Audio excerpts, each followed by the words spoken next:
Good evening, friends. Welcome to Vikram sir general studies classes. Vikram sir general study class में आप सबका स्वागत है। मेरे अफ़गान बंधु, मेरे अफ़गान फ्रेंड्स को मेरा सलाम।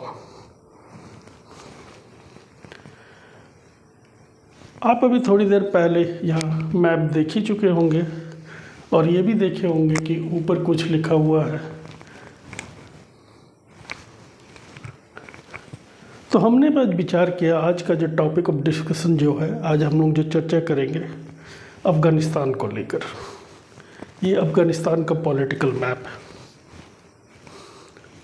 अफ़गानिस्तान इंडिया का मित्र राष्ट्र है, which means Afghanistan is a friendly country for India.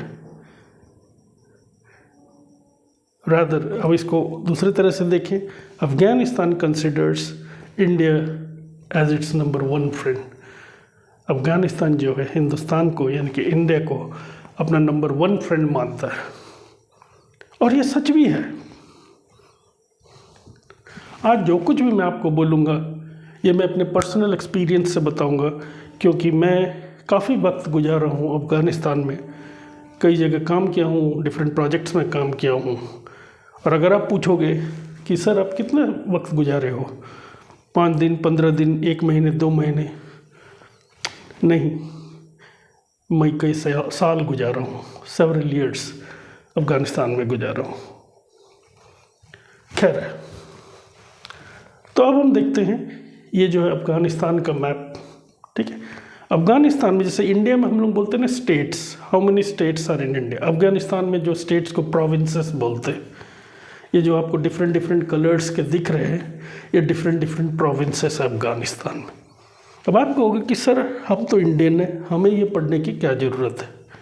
ज़रूरत है जनरल स्टडीज़ में पढ़ने की, क्योंकि क्वेश्चंस पूछे जा सकते हैं जिसमें कि अगर आपका कॉन्सेप्ट क्लियर हो अफ़गानिस्तान मैप को भी लेकर, तो वो क्वेश्चन का आंसर आप बड़े ही आसान तरीके से कर सकते हैं। और वैसे भी सवाल ना भी पूछे तो दिक्कत क्या, ये तो जनरल स्टडीज़ है। जनरल स्टडीज़ में जान ले, सीख लें तो अच्छी बात है। और अफ़गानिस्तान तो हमारा बेस्ट फ्रेंड है, हमारा मित्र राष्ट्र है। हमें तो अफ़गानिस्तान के बारे में बल्कि नॉलेज होनी चाहिए, वहाँ के लोगों के बारे में, वहाँ के कल्चर के बारे में, वहाँ लोग कैसे रहते हैं, वहाँ लोग इंडियंस को कैसे ट्रीट करते हैं, ये हम सभी जानना चाहिए। तो इंग्लिश में अगर हम लिखें या हिंदी में लिखें, जो भी लिखे, ये जो लिखा हुआ है उनके लैंग्वेज में, पश्तो में लिखा हुआ, वहाँ 2 तरह की मेजर लैंग्वेजेस जो हैं, दरी और पश्तो जो है, ठीक है ना, ये पश्तो में लिखा हुआ है हमारा दोस्त अफ़गानिस्तान। मेरे अफ़गान बंधु, फ्रेंड्स, मेरे अफ़गान अंडीवाल का मतलब होता है फ्रेंड उनके लैंग्वेज में। अफ़गानिस्तान के लैंग्वेज में अंडीवाल का मतलब फ्रेंड होता है। अगर इसमें कुछ मिस्टेक है तो आई एम सॉरी, मुझे माफ़ कीजिएगा, क्योंकि आप जानते ही हैं कि मुझे आपका लैंग्वेज तो इतनी अच्छी तरह से नहीं आता है, तो फिर भी मैंने प्रयास किया लिखने के लिए। तो आवर फ्रेंड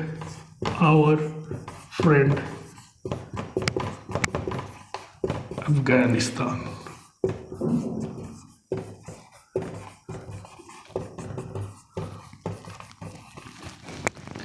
जब मैं यहाँ आवर बोलता हूँ, आवर का मतलब इंडिया,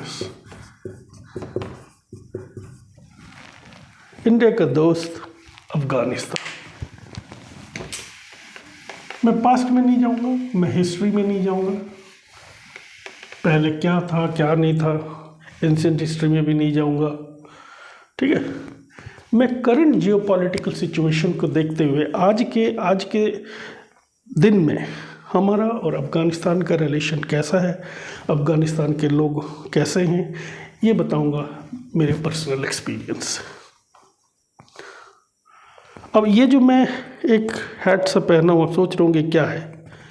ये हैट अफ़गानिस्तान में काफ़ी पहनी जाती है, और अफ़गानिस्तान के बॉर्डर में जो पाकिस्तान है, ये एरिया है, अगर आप देख सकते हैं, ये एरिया जो है ये पाकिस्तान है। अफ़गानिस्तान के जो बॉर्डर में ये पाकिस्तान एरिया, यहाँ पर जो खैबर पख्तूनख्वा रीजन है, KPK जिसको बोलते हैं, जहाँ मोस्टली पश्तून्स रहते हैं वो भी ये हैट काफ़ी ज़्यादा पहनते हैं। ठीक है, ये इनफैक्ट अगर आपको कभी मौका मिले अफ़गानिस्तान जाने का, आप देखोगे ऑलमोस्ट ऑल सारे के सारे ऑफिस जा रहे हों या मार्केट में हैं या घूम रहे हैं या कुछ, तो आपको लगभग बहुत लोग दिख जाएंगे ये हैट पहने हुए। उस तरह ये भी जो है, ये उनका जो ड्रेस है उसमें ये लगाए रखते हैं, जो कि हम इंडिया में भी नॉर्मल जो तौलिया बोलते हैं, बट ये उनका ड्रेस का एक पार्ट है। और बाकी तो जो वो पहनते हैं जो सलवार पैजामा, वो आप जानते ही हैं। अब सबसे पहले तो हम ये जान लेते हैं कि जो अफ़गानिस्तान जो है ये एक मल्टी इथनिक ट्राइबल सोसाइटी है। क्या है? Multi ethnic tribal society. Multi ethnic का मतलब है वहाँ जो लोग रहते हैं उनकी इथनिसिटी, इथनिसिटी मतलब उनकी एंसेस्ट्री, एंसेस्ट्री मतलब उनके पूर्वज डिफरेंट हैं। तो आप कहोगे कि सर तो कितने ग्रुप्स हैं? ग्रुप्स तो बहुत हैं, इथनिक ग्रुप्स अफ़गानिस्तान में बहुत हैं। ठीक है, लेकिन उनके जो आर्टिकल 4 अनुच्छेद 4 अफ़गानिस्तान का जो कॉन्स्टिट्यूशन है उसके हिसाब से जो है वहाँ 14 इथनिक ग्रुप्स हैं। ठीक है, अब आप पूछोगे कि सर कौन कौन सी इथनिक ग्रुप्स हैं, थोड़ा बताइए। ठीक है, पश्तून है, ताजिक है, हज़ारा है, उज़्बक है, आइमक है, तुर्कमेन है, बलोच है, पशाई है, नुरिस्तानी है, कर्द है, गुज्जर हैं, अरब हैं, ब्राहुई है, किजलिबास है, पामीरी है, किर्गिज़ है, सदत है। ठीक है, मैंने कई सारे बोले, ये सब इथनिक ग्रुप्स हैं अफ़गानिस्तान में। तो लेकिन आर्टिकल 4 अनुच्छेद 4 उनके कॉन्स्टिट्यूशन के हिसाब से जो मेजर जो 14 इथनिक ग्रुप्स हैं वो हैं पश्तून, ताजिक, हज़ारा, उज़्बक, आइमक, तुर्कमेन, बलोच, पशाई, नूरिस्तानी, गुजर, अरब, ब्राहुई, किजलिबास, किर्गिज। ठीक है, ये सारे जो हैं उनके इथनिक ग्रुप्स हैं। अब ये इथनिक ग्रुप्स जो है, ये जो मान लीजिए मैं अगर जो वहाँ मेन जो मेजॉरिटी में जो इथनिक ग्रुप हैं वो 3 जो हैं, वो 3 को आप याद रखिए। एक है पश्तून, एक है ताजिक और एक है हज़ारा। क्या क्या? पश्तून,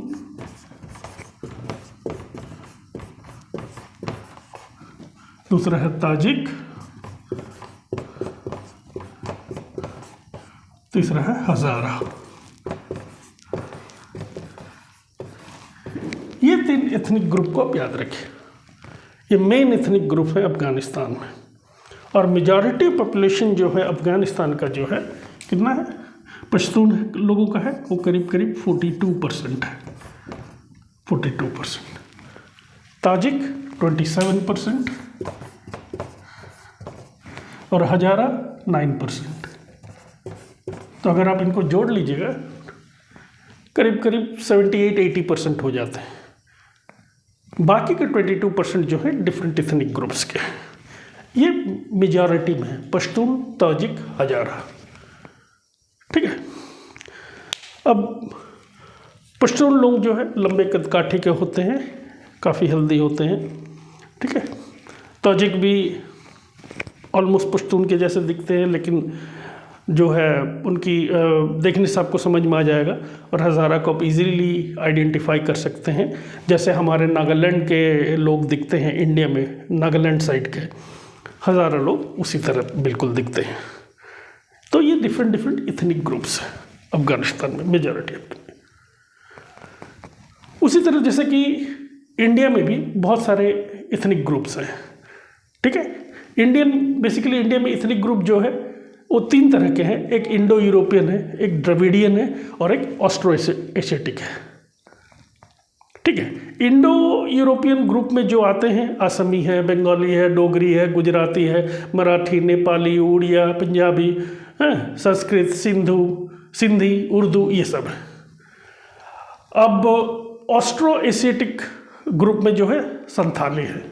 और द्रविडियन में आप सब जानते ही हैं, कन्नड़, मलयालम, तमिल, तेलुगु, ये सब है। ठीक है, ये जो डिफरेंट इथनिक ग्रुप्स की बन के ये जो सोसाइटी बनती है, इन लोगों की जो है जो थॉट प्रोसेसेस में भी थोड़ी सी डिफरेंस आ जाती है, क्योंकि डिफरेंट इथनिक ग्रुप्स आए हैं। इनके कल्चर में भी हल्का फुल्का डिफरेंस हो जाता है।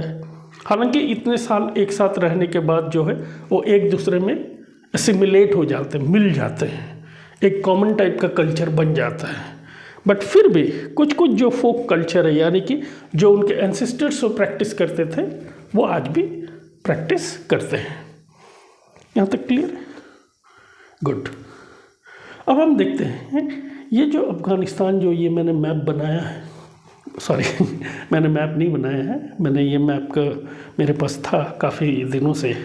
आज मैं मेरा फाइल्स को देख रहा था तो ये मैप मिला, तो मुझे लगा क्यों ना एक अफ़गानिस्तान और फ्रेंड से एक टॉपिक बना लिया जाए। तो इसमें आप ये पॉलिटिकल मैप है, अब देख सकते हैं कि अफ़गानिस्तान के डिफरेंट प्रोविंसेस है। जैसे कि मैं हमेशा बताता हूँ, ऊपर की तरफ हमेशा नॉर्थ, नीचे की तरफ हमेशा साउथ, लेफ्ट की तरफ हमेशा वेस्ट, राइट की तरफ हमेशा ईस्ट। अब यहाँ से ध्यान से देखिए, अफ़गानिस्तान एक लैंड लॉक्ड कंट्री है। लैंड लॉक्ड का मतलब क्या होता है कि जो एक कंट्री है, एक कंट्री के चारों तरफ दूसरे कंट्रीज़ हैं, और ये कंट्री का कोई भी किनारा समुंदर से या कोई पानी के सोर्स से, समुंदर से बेसिकली कनेक्टेड नहीं है। यानी कि कोई लैंडलॉक कंट्री से, अगर कोई लैंडलॉक कंट्री में रहता है तो समुद्र के द्वारा, यानी कि समुद्री व्यापार, शिप्स के माध्यम से व्यापार कर पाना मुश्किल है, क्योंकि इनका समुद्र को एक्सेस नहीं है, ये लैंडलॉक्ड। अब आप पूछो कि सर कौन कौन से कंट्री हैं। बेसिकली इसके जो बॉर्डर है, नॉर्दर्न बॉर्डर में जो पहले जो सोवियत रूस के जो कुछ स्टेट्स टूटे थे, वो उसके साथ बॉर्डर करते हैं। जैसे मैंने नॉर्थ में बोला, नॉर्थ में इधर अगर आप देखिएगा, मैं वो लेज़र जला लेता हूँ, यहाँ देखिएगा, अगर लेज़र आपको दिख रहा है, ये एरिया जो है ताजिकिस्तान है, ताजिकिस्तान, ये उज्बेकिस्तान, आपको दिख रहा होगा उज्बेकिस्तान, OZBAKISTAN लिखा हुआ, या UZBAKISTAN लिखिए, स्पेलिंग से हमें लेना देना नहीं है, हमें चीज़ों को सीखना है। ये है तुर्कमेनिस्तान, ठीक है। ये सारे जो है पहले सोवियत रूस में थे, तो अभी तो ये इंडिपेंडेंट कंट्रीज़ हो गए। तो ये समझ में आ गया, नॉर्थ में जो है इनके बॉर्डर जो बनता है अफ़गानिस्तान का, जो नॉर्थ में, नॉर्दर्न साइड में ताजिकिस्तान, उज्बेकिस्तान, तुर्कमेनिस्तान से। वेस्ट में जो है ईरान, वेस्ट में क्या है, ईरान। और अगर इसका आप ईस्ट में देखिएगा, ईस्ट साइड में देखिएगा, ये पूरा जो है ईस्ट से लेके साउथ तक, यहाँ तक नीचे, यहाँ से ये पाकिस्तान। यानी कि अफ़गानिस्तान जो है अपना सबसे बड़ा बॉर्डर जो शेयर करता है पाकिस्तान के साथ, ठीक, यहाँ तक क्लियर है। जाहिर सी बात है, जब इतने सारे कंट्रीज़ इसको घेर के रखे हुए हैं तो उनके बॉर्डर्स भी होंगे, जी हाँ हैं। और अगर बॉर्डर्स है तो वहाँ से लोग आना जाना भी करते होंगे, बिल्कुल जी करते हैं। यानी कि वहाँ से अगर ट्रेड करते हैं तो बॉर्डर के थ्रू से ट्रेड के सामान भी आते जाते होंगे। यानी कि कुछ अफ़गानिस्तान एक्सपोर्ट करता है, जो पहले मैंने बताया था, यानी कि अपने कंट्री से कुछ बाहर के राष्ट्रों को, बाहर के कंट्रीज़ को भेजता है, या बाहर के कंट्री से अपने कंट्री में लाता है। तो किसके थ्रू से मंगाता है, लैंड बॉर्डर के थ्रू से मंगाता है। तो लैंड बॉर्डर में जहाँ पर बॉर्डर है वहाँ पर उनके पोर्ट्स हैं। अब जब मैं पोर्ट बोलूँ तो आपके दिमाग में एज अ इंडियन, हम लोग क्योंकि हिंदुस्तानी है, तो हम जब पोर्ट बोलते हैं ना तो हमारे ध्यान में एक ख्याल आता है सी पोर्ट, समुंदर का पोर्ट। तो ऐसा नहीं है, ड्राई पोर्ट भी होते हैं, ठीक है, ड्राई पोर्ट भी होते हैं। सी पोर्ट कोई ज़रूरी नहीं कि पोर्ट जो है सी पोर्ट हो, समुंदर पास में हो तभी पोर्ट बन सकता है, ऐसा कोई ज़रूरी नहीं है। ड्राई पोर्ट भी होते हैं। तो मैक्सिमम जो यहाँ के जो पोर्ट्स है, मैक्सिमम नहीं बल्कि सारे पोर्ट्स जो हैं वो ड्राई पोर्ट्स, ठीक है। अब आप देखिए ये जो ताजिकिस्तान है, यहाँ पर ये ताजिकिस्तान के साथ जो पोर्ट है, अफ़गानिस्तान का जो पोर्ट, जहाँ पर मेरा डॉट यहाँ पर लगा हुआ है, ये जो पॉइंट जो कि कुंदूज़ में है, यहाँ का जो एक प्रोविंस है, यानी कि स्टेट इंडिया के हिसाब से कुंदूज़ में जो है ये है शेर खान बंदर। मतलब हिंदी में भी कोई बार बोलते हैं ना बंदरगाह, बंदर, बंदर का मतलब पोर्ट, तो ये है शेर खान पोर्ट, ठीक है, ये कुंदूज में। अब आप आगे आ जाइए, यहाँ पर जो है ये जो बल्ख जो है, यहाँ पर ये बल्ख रीजन जो है, ये उज्बेकिस्तान से नज़दीक पड़ता है ये बल्ख रीजन। ये बल्ख, पहले तो मैंने बता दिया कुंदूज जिसमें कि शेर खान बंदर है। अब बल्ख में आएंगे यहाँ पर बल्ख रीजन में, तो यहाँ पर हैरतान पोर्ट, उस पोर्ट का नाम क्या है, हैरतान, HAIRATAN, हैरतान पोर्ट, ठीक है। अब हम लोग और थोड़ा सा आगे आ जाएंगे, यहाँ पर ये प्रोविंस देखिएगा, यहाँ पर एक प्रोविंस है फारियाब प्रोविंस, इसको फारियाब बोलते हैं। फारियाब जो है तुर्कमेनिस्तान के साथ बॉर्डर जो है, यहाँ पर इसको बोलते हैं अकीना पोर्ट, अकीना पोर्ट। ये जो 3 मेजर पोर्ट्स जो हैं ये नॉर्थ साइड में है अफगानिस्तान के, शेर खान बंदर, हैरतान, अकीना, ठीक है। अब आप आगे आते जाइए, जैसे वेस्ट की तरफ आ जाइए, वेस्ट में एक इनका जो प्रोविंस है वो हेरात बोलते हैं, HERAT। अच्छा, हेरात में जो है इतना इम्पोर्टेंट क्यों है हेरात इतना इम्पोर्टेंट इसीलिए है क्योंकि यहीं हेरात में इंडिया ने एक मेजर इन्वेस्टमेंट किया हुआ है। और वो मेजर इन्वेस्टमेंट क्या है, इंडिया ने गिफ्ट के तौर पर अफगानिस्तान के लिए वहाँ पर एक डैम बिल्ड किया है, हाइड्रो इलेक्ट्रिक पावर प्रोजेक्ट है वो, वहाँ पर इलेक्ट्रिसिटी जनरेट होती है। उसका नाम जो है उनकी लैंग्वेज में जो है सलमा डैम था, SALMA, सलमा डैम। बाद में जो है सलमा डैम को जो है India Afghanistan friendship dam, IAFD बोल दिया गया, इंडिया अफगानिस्तान फ्रेंडशिप डैम। कभी आपको वो डैम जाने का देखने का मौका मिले तो वहाँ पर मतलब काफ़ी अच्छा पेंटिंग भी किया हुआ, एक तरफ इंडिया लिखा हुआ, एक तरफ अफगानिस्तान लिखा हुआ, ठीक है। तो इंडिया क्योंकि अफगानिस्तान का फ्रेंड रहा है, अफगानिस्तान में बिजली की संकट बहुत रहती है, इलेक्ट्रिसिटी की संकट बहुत रहती है, तो इंडिया ने हेल्प किया था अफगानिस्तान को यहाँ पर एक डैम बनाने के लिए, जो था सलमा डैम या इंडिया अफगानिस्तान फ्रेंडशिप डैम। तो यहीं पर जो हेरात में जो है, यहाँ पर भी एक लैंड बॉर्डर जो है, यहाँ पर इसको बोलते हैं इस्लाम कला बॉर्डर, ये ईरान के लिए है, ईरान जाने के लिए इस्लाम कला बॉर्डर है, ठीक है। और थोड़े इसके नीचे आ जाइएगा, एक फराह प्रोविंस है, फराह, FARAH, फराह, ये वाली वेस्ट साइड में फराह प्रोविंस जो है, यहाँ पर भी एक बॉर्डर है। यहाँ पर जो है इसको मतलब ये बॉर्डर में जो है लोगों का आना जाना नहीं है इतना, ये बेसिकली मोस्टली जो है मतलब यहाँ से मूवमेंट पब्लिक की नहीं होती है, थोड़ा ये मिलिट्री यूज़ के लिए भी पहले यूज़ होता था ये। हालांकि ये भी इस्लामिक रिपब्लिक ऑफ ईरान जो है, ईरान के साथ ये भी कनेक्टेड है, ये वाला पोर्ट जो है इसको फराह पोर्ट बोलते हैं। और अगर और थोड़ा सा नीचे आ जाएगा, एक प्रोविंस है जिसका नाम है निमरोज।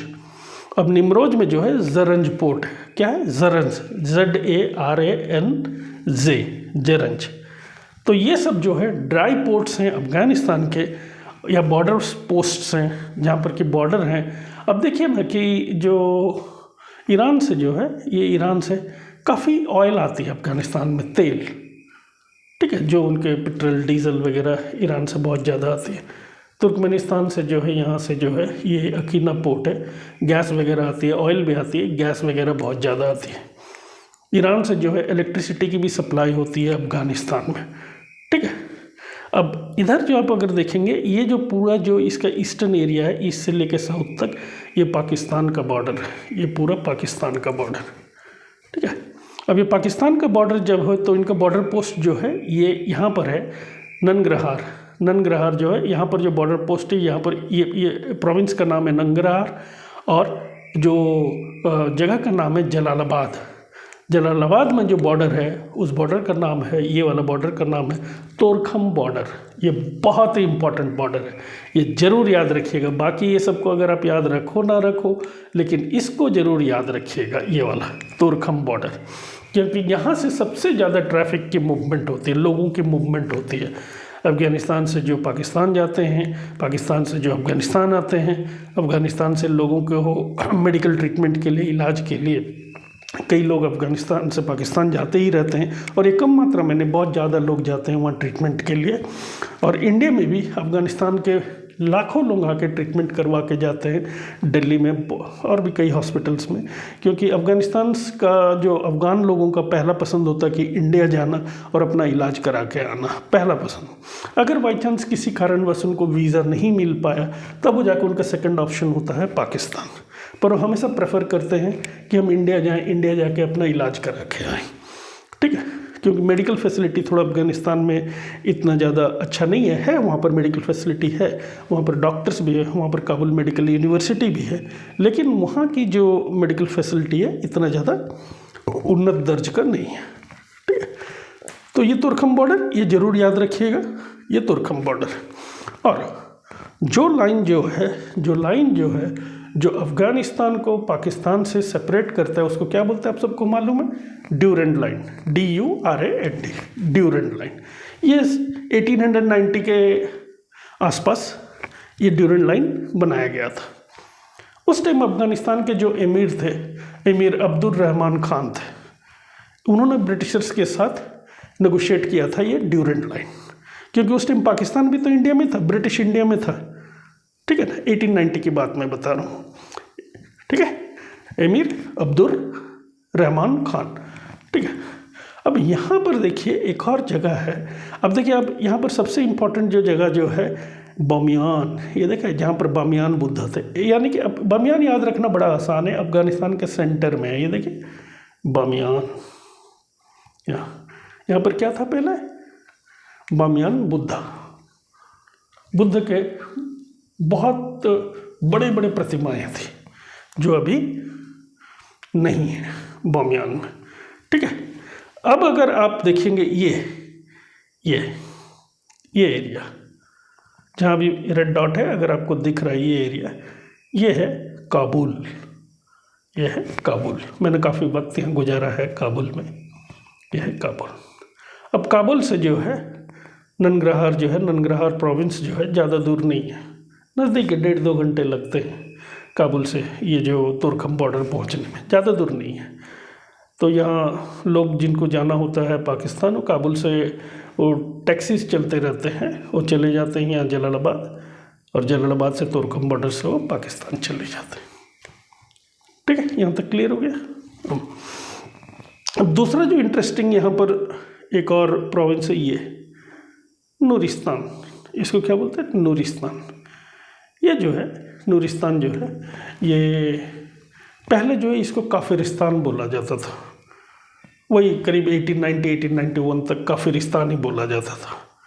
ठीक है, अब काफिरिस्तान इसीलिए बोला जाता था कि यहाँ के जो लोग जो हैं ये एक डिफरेंट इथनिक ग्रुप्स के थे जो कि गॉड पे बिलीव नहीं करते थे।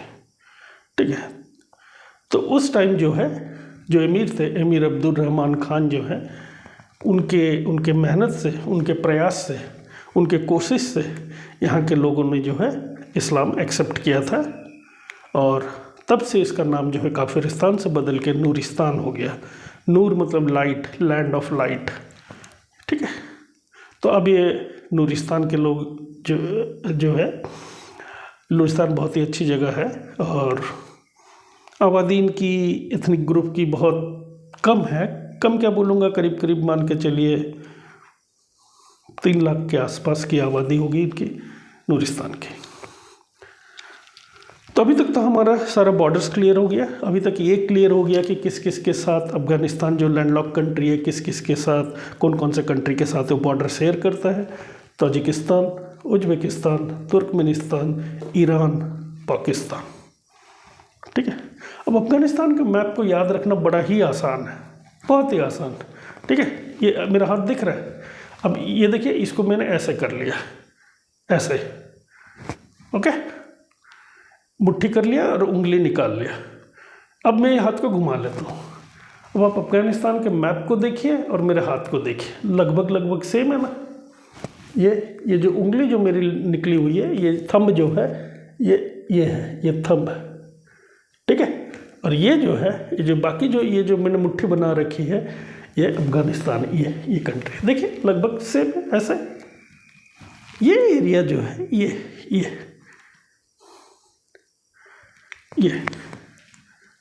आखिरी जो नॉर्थ, ये तो नॉर्थ है, नॉर्थ का जो है लास्ट प्रोविंस जो है, ये स्टेट जो है, ये बदख्शान है। क्या? बदख्शान। अब ये इम्पोर्टेंट क्यों है?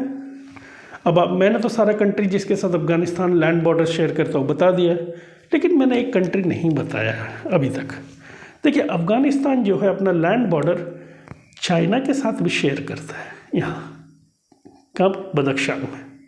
लेकिन ये एक बहुत छोटा बॉर्डर है, करीब करीब 76 किलोमीटर का। कितना?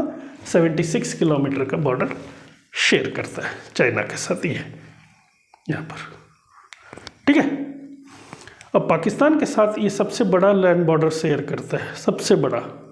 आप पूछेंगे कितना?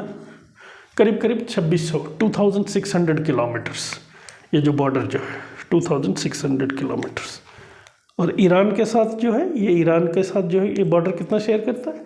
ऑलमोस्ट 910 किलोमीटर, 910 या 920 किलोमीटर्स, 910 किलोमीटर शेयर करता है इसके साथ ये बॉर्डर जो। ओके, क्लियर यहाँ तक का? गुड।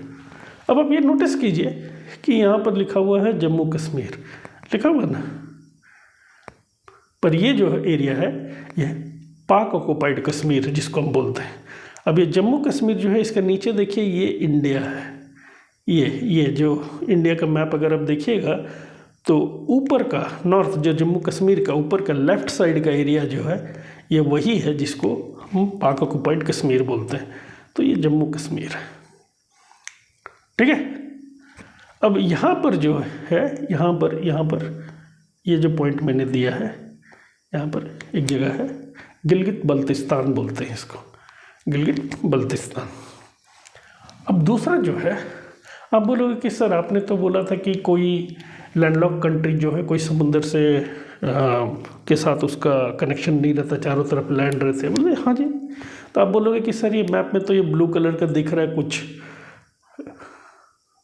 वाटर सोर्स दिख रहा है। बिल्कुल जी, ये जो है ये एक नदी है, अमू रिवर नाम है, यानी कि अमू दरिया, इसको बोलते हैं अमू दरिया। और ये कहाँ से निकलती है? ये यहीं से निकलती है, पामीर से निकलती है। पामीर माउंटेन का नाम आपने सुन रखा है, पामीर के पहाड़ों का। कहाँ पर है? ताजिकिस्तान में। ये जो ताजिकिस्तान का एरिया है यहाँ पर पामीर है, यहाँ पामीर है। और इसके कुछ हिस्सा जो है, कुछ हिस्सा एजेस यानी कि आखिरी लास्ट की कुछ पार्ट जो है ये अफ़गानिस्तान तक भी आ जाते हैं। तो यहीं से निकलती है ये अमू दरिया की जो नदी है। और वो नदी ऐसे बदख्शान से होते हुए ऐसे जाते हुए तकार करके एक प्रोविंस है, वहाँ से निकलते हुए कुंदूज होते हुए बल्ख होते हुए जावजान होते हुए ये फिर आगे उज्बेकिस्तान और तुर्कमेनिस्तान का निकल जाती है, ठीक है। उज्बेकिस्तान से तो यहाँ हुआ, इधर आके वो तुर्कमेनिस्तान से होते हुए निकल जाती है। कौन सी नदी? अमू दरिया, ठीक है, अमू दरिया। अब जो हम सीखेंगे, जो इम्पोर्टेंट चीज़ ये सीखेंगे कि ये जो बदख्शान का जो ये जो बदख्शान है, ये बदख्शान ये एरिया जो है, यहाँ पर एक इम्पॉर्टेंट कॉरिडोर है जिसका नाम आपको हमेशा याद रखना है। उसका नाम है वखान कॉरिडोर, WAKHAN, वखान कॉरिडोर, ठीक है। ये वखान कॉरिडोर जो है, कॉरिडोर मतलब रास्ता, कॉरिडोर मतलब रास्ता है। एक बहुत ही एक बहुत ही छोटा सा रास्ता है, करीब करीब 200-220 किलोमीटर लंबा रास्ता है, लंबा, और चौड़ाई में भी काफ़ी छोटा है वो रास्ता है। ये बेसिकली पहले एक ट्रेड रूट में काम आता था ये वखान कॉरिडोर जो है। और ये वखान कॉरिडोर इम्पॉर्टेंट क्यों है? वखान कॉरिडोर इम्पॉर्टेंट इसीलिए है क्योंकि ये देखिए ये बीच में ये जो जा रहा है ये वखान कॉरिडोर है। ये इम्पॉर्टेंट इसीलिए है क्योंकि जो पाकिस्तान है, पाकिस्तान के लिए भी यहाँ जो अफ़गानिस्तान में एंट्री मारने का सबसे जो आसान जो रास्ता होगा वो वखान कॉरिडोर होगा। और चाइना को भी अगर आना होगा तो ये सबसे आसान रास्ता है वखान कॉरिडोर, ठीक है। ये वखान कॉरिडोर जो है ये पहले ज़माने में जो है काफ़ी इम्पॉर्टेंट कॉरिडोर था, काफ़ी इम्पॉर्टेंट रास्ता था, ट्रेड रूट के था एक, ये ट्रेड के लिए, ठीक है। अब ये जो पश्तून लोग जो हैं, अब वापस में आता हूँ, पश्तून लोग जो 42% मेजॉरिटी जो है साउथ साइड में अफ़गानिस्तान के यहाँ पर आपको मिल जाएंगे, हेलमंद में, कंदाहार में, जाबुल में, पक्तिया में, ठीक है। पश्तून लोग, इसका मतलब नहीं कि वो सिर्फ यहीं रहते, नहीं रहते, चारों तरफ हर तरफ रहते हैं, बट मेजॉरिटी यहाँ पर मिल जाते हैं पश्तून लोगों में एक बहुत ही अच्छी ट्रेडिशन जो है वो है, उसको बोलते हैं पश्तून वाली। पश्तून वाली का मतलब ये होता है ना कि वो लोग वो चीज़ को मानते हैं जो हम लोग इंडिया में बोलते हैं ना, अतिथि देवो भव, यानी कि गेस्ट जो है नेक्स्ट टू गॉड। और ये पश्तून वाली ट्रेडिशन को ये आज भी मानते हैं, सही में मानते हैं। हम इंडियन ये अतिथि देवो भव का फंडामेंटल्स शायद भूल चुके हैं, या शायद इतना सीरियसली नहीं लेते हैं, लेकिन ये पश्तून वाली ट्रेडिशन को आज भी मानते हैं। इसका मतलब नहीं है कि कोई इंसान इनके पास अतिथि बन के जाए तो सिर्फ वो खाना खिला के भेज देते हैं, नहीं।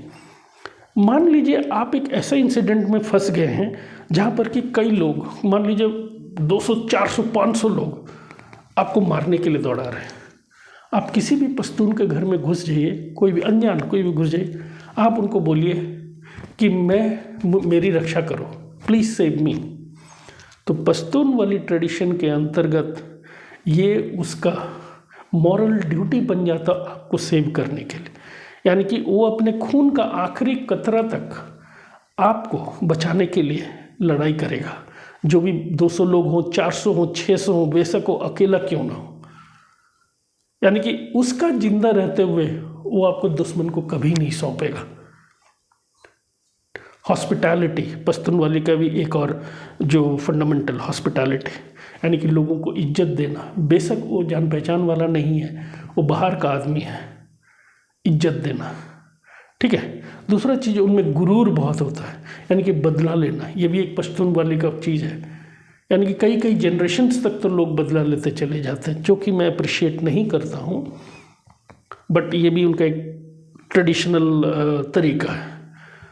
तो इसी पश्तून वाली ट्रेडिशन के कारण ही जो ओसामा बिन लादेन जो अफ़गानिस्तान में जो शेल्टर लिए हुए थे, तो मुल्ला मोहम्मद उमर ने अमेरिका को मना कर दिया, बोला हम तुम्हें ओसामा देंगे नहीं। ये कब से, मतलब कब की बात है? जब अमेरिका ने अफ़गानिस्तान पर अटैक नहीं किया तो उससे पहले की बात है। मोहम्मद उमर ने मना कर दिया कि हम नहीं देंगे, क्योंकि अगर हम ओसामा बिन लादेन को आपको सौंप देते हैं तो ये अगेंस्ट पश्तून वाली ट्रेडिशन है। यानी कि हिस्ट्री के किताबों में ये लिखा जाएगा कि एक पश्तून के पास एक जन आया था मदद मांगने के लिए और उसने उसको उसके दुश्मनों को सौंप दिया। ये मैं नहीं चाहता, और इसी के कारण उसने ओसामा बिन लादेन को अमेरिका को सौंपा नहीं था, सिर्फ अपने ट्रेडिशन को बचाने के लिए। बाकी रहे इंडियंस की इज्जत वहाँ पर बहुत ज़्यादा है। ये आप महसूस तभी कर सकोगे जब आप अफ़गानिस्तान में जाओगे, रहोगे। मैं गया हूँ, मैं रहा हूँ और काफ़ी वक्त गुजारा हूँ, सालों साल गुजारा हूँ। इंडियंस की इज्जत बहुत ज़्यादा है। आप कहीं भी चले जाओ, कोई अनजान जगह में चले जाओ, आपको सिर्फ इतनी बोलनी होती है उस विलेज में कि मैं इंडियन हूँ। लेकिन कई बार लोग कंफ्यूज कर जाते हैं कि कहीं ये पाकिस्तानी तो नहीं जो कि अपने आप को इंडियन बोल रहा है। तो ज़्यादा से ज़्यादा आपको बोलेंगे, माइंड मत करना, बुरा मत मानना, पासपोर्ट दिखा दो, बस इंडियन पासपोर्ट आपके पास हो, आपको कोई प्रॉब्लम नहीं होगी। लोग आपको अपने पास ज़बरदस्ती ले जाएंगे, आपको चाय पिलाएंगे, आपको खाना खिलाएंगे, आपको आपके रहने का पूरी व्यवस्था कर देंगे, और आप पर कोई आँच आने नहीं देंगे, कभी नहीं। एक हॉलीवुड की मूवी आप देखिएगा कभी, उसमें एक फौजी को बचाने के लिए, अमेरिकन सोल्जर को बचाने के लिए, एक पश्तून ने अपने पूरे फैमिली के साथ जो लोग जो थे जो इस अमेरिकन सोल्जर को मारने का प्रयास कर रहे थे, ढूंढ रहे थे, उनसे वो भिड़ जाता है, क्योंकि ये उनकी पश्तून वाली ट्रेडिशन के तहत था कि बेशक वो जो है वो अमेरिकन सोल्जर को अपना दुश्मन मानते हैं, लेकिन क्योंकि वो उनसे हेल्प मांगने के लिए आया था, यानी कि अगर दुश्मन भी हेल्प मांगने आया था आपके पास, पश्तून वाली ट्रेडिशन के तहत आप उसको मार नहीं सकते। तो ये है पश्तून वाली, इसको ज़रा याद रखिएगा। पश्तून लोगों के ट्रेडिशनल वैल्यूज़ जो है, जो वैल्यू जिसमें इनकलकेट है, तो इसको वो पश्तून वाली बोलते हैं। इंडियंस की बहुत ज़्यादा इज्जत है, आपको सिर्फ इंडियन बोलने से ही वहाँ पर कई दुकानों में मैं गया हूँ, कई होटल्स में गया हूँ, मतलब वो पैसे ही नहीं लेते हैं। कार में अगर कहीं जाओ तो कार वाला मतलब किराया ही नहीं लेता हूँ, पर टैक्सी, जब कार बोलता हूँ टैक्सी। वैसे मैं आपको बता दूं कि जो अफ़गानिस्तान में जो मोस्ट कॉमन कार जो आपको दिख जाएगा वो कोरोला दिख जाएगा। कभी अगर आप काबुल जाओ, देखो कि मैक्सिमम आपकी नज़र जहाँ जाएगी कोरोला चलते रहता है। वो कोरोला को टैक्सी के तौर पर बहुत ज़्यादा यूज भी करते हैं वहाँ पर, जो टैक्सी ड्राइवर से कोरोला ही चलाते रहते हैं। लोग अच्छे हैं, काफ़ी साल तक वहाँ लड़ाई चलता रहा है, करीब 4 डेकेड्स 40 साल हो गए हैं। कंट्री बहुत ही अच्छा है, बहुत ही सुंदर कंट्री है, लोग बहुत अच्छे हैं, लोग आपकी इज्जत करते हैं। फैमिली टाइज बहुत स्ट्रॉन्ग है वहाँ पर। आज भी जॉइंट फैमिली सिस्टम वहाँ पर बहुत बढ़िया से चल रहा है। एक्सटेंडेड फैमिलीज तक लोग साथ में रहते हैं। इंडिया में मैं वो चीज़ नहीं देख पा रहा हूँ, और बल्कि मैं ये चाहूँगा कि इंडिया में भी लोग इसी तरह अफ़गान फैमिली सिस्टम जिस तरह मिल के रहते हैं, मिल के रहने का प्रयास करें। मैं समझ सकता हूँ कि डिफरेंट लोगों के डिफरेंट मेंटालिटीज़ है, वे ऑफ थिंकिंग अलग हैं। कई बार लोगों में जो है ना मटेरियलिज्म ज़्यादा आ जाता है। मतलब ये होता है ना कि मान लीजिए कि हम 4 भाई हैं, एक भाई जो है वो इंजीनियर है, गवर्नमेंट जॉब है, उसको महीने में लाख रुपए सैलरी है, और एक भाई जो है स्वीपर है, उसके महीने में 20,000 सैलरी है, और एक भाई एक छोटी मोटी दुकान चलाता है, बार्बर शॉप है या कोई छोटी सी ग्रोसरी स्टोर जो 5,000 रुपये महीने कमाता है। तो कुछ लोगों के मन में ये विचार आने लग जाता है कि मैं अकेला क्यों घर का सारा खर्चा दूँ। ये चीज़ अफ़गानिस्तान में मैंने नहीं देखा है। मिल के रहते हैं सारे। बेशक एक जन 1 लाख 1.5 लाख कमा रहा होता है, एक भाई 20,000 कमा रहा होता है, लेकिन सुख दुख में सब में मिल के परिवार का जो खर्चा है सब इकट्ठे मिल के उठाते हैं। शायद ये चीज़ें हम लोग उनसे सीख सकें, और अच्छी चीज़ें सीखना कोई बुरी बात नहीं है। ये तो एक बहुत ही अच्छी चीज़ है उनसे सीखना। Family ties, family bond strong रहता है। वहाँ कोई भी फैमिली मेम्बर जो है, एक बंदा अगर कोई फॉरेन कंट्री में गया है, कई सारे रेफ्यूजीज़ जो है आज की डेट में अफ़गानिस्तान से वो अमेरिका में सेटल्ड हैं, यूके में सेटल्ड है, जर्मनी में सेटल्ड है। जर्मनी के हैम्बर्ग शहर है, वहाँ पर बहुत जने हैं। मुझे कई लोग जानते हैं, मैं कई लोगों को जानता हूँ, उनके संपर्क में भी हूँ। तो वो वहाँ जाके वो चाहे कोई भी काम करे, वो अपने घर कुछ न कुछ पैसे ज़रूर भेजते ताकि उनके जो बाकी भाई बहनें जो है आराम से रहें। और अफ़गानिस्तान की जो फैमिली जो होती है छोटी नहीं होती है, बड़ी फैमिलियाँ होती हैं। यानी कि एक फादर मदर, अगर मतलब सिर्फ मैं एक ही फैमिली की बात कर रहा हूँ जिसमें कि फादर मदर है, तो ऑन एन एवरेज उनके 5 बच्चे तो होते ही है, 5-6 बच्चे आज के ज़माने में भी होते हैं। लगे एक फैमिली में 7 से 8 बंदे हो जाते हैं। तो सोचिए कि अगर 2, 3, 4 भाई होंगे तो कितनी बड़ी फैमिली होगी। सारे मिलजुल के रहते हैं। देखिए वही चीज़ है ना कि लेके कोई कुछ नहीं जाएगा। जब अलेक्जेंडर कुछ लेके नहीं गया, अलेक्जेंडर द ग्रेट जो कि बेबीलोन से आया था दुनिया को कब्जा करने के लिए, वो कुछ लेके नहीं गया, तो हम और आप क्या, हम और आप तो नॉर्मल इंसान हैं। थोड़े दिन की ज़िंदगी है, हंसते खेलते हुए गुजार लेना है, मिलजुल के रहना है, झगड़ा नहीं करना है आपस में।